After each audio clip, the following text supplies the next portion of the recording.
Welcome to the number of the day. Today, 284 is the number of the day. That is the number of words used by the chair of the Central Bank of America, the Federal Reserve, Jerome Powell, in an act of defiance.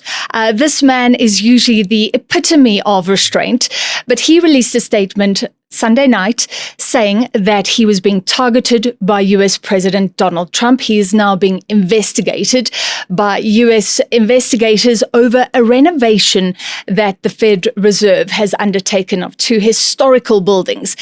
We'll talk about this. But there was a war of words. There was bickering about this last year. And this now seems like full-blown economic warfare between the President of America and the President of America's central bank, Jerome Powell.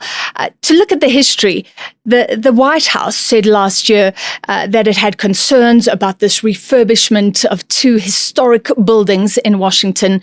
There had been cost overruns, as they often are.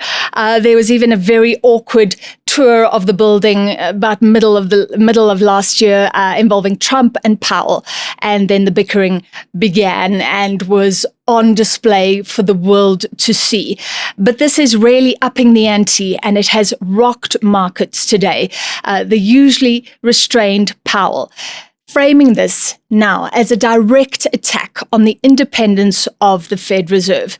The Fed Reserve has always been independent, and this independence has been seen as crucial to the US economy, just like you want newsrooms to be independent, so nobody is doing anybody a favor. It's the same thing with the Fed Reserve. They target inflation, they target employment in America, hugely important for world markets. So markets are reacting. We've seen the gold price jump, and gold, of course, is seen as the safe haven asset. When there's uncertainty in the world, when markets are fluctuating, it's seen as something that will store future value. We've seen investors pile into gold over the last year. It is now up more than 70% today, reaching a new record high of $4,590 an ounce.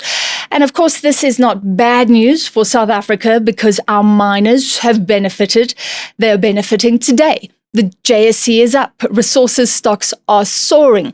So perhaps beneficial again for South Africa, but US markets are showing the red. They're showing the concern about the independence of the US Central Bank.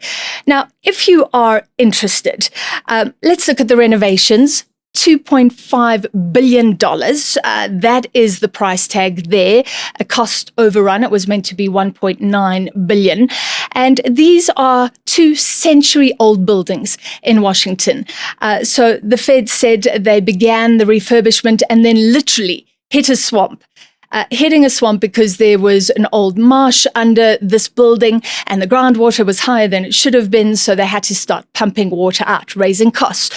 After the COVID pandemic, we've seen building costs rise. So architects are saying that this isn't extraordinary, the cost overrun, especially because it's hugely complicated. These are very old buildings, and they were trying to modernize the buildings and still keep some of the stoneware and some of the historic elements.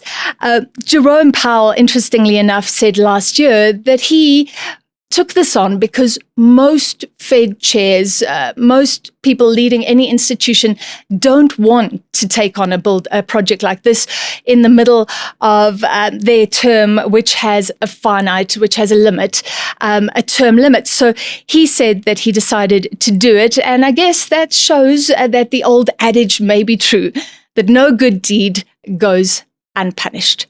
284. The number of the day. We will watch how this plays out on markets locally and globally.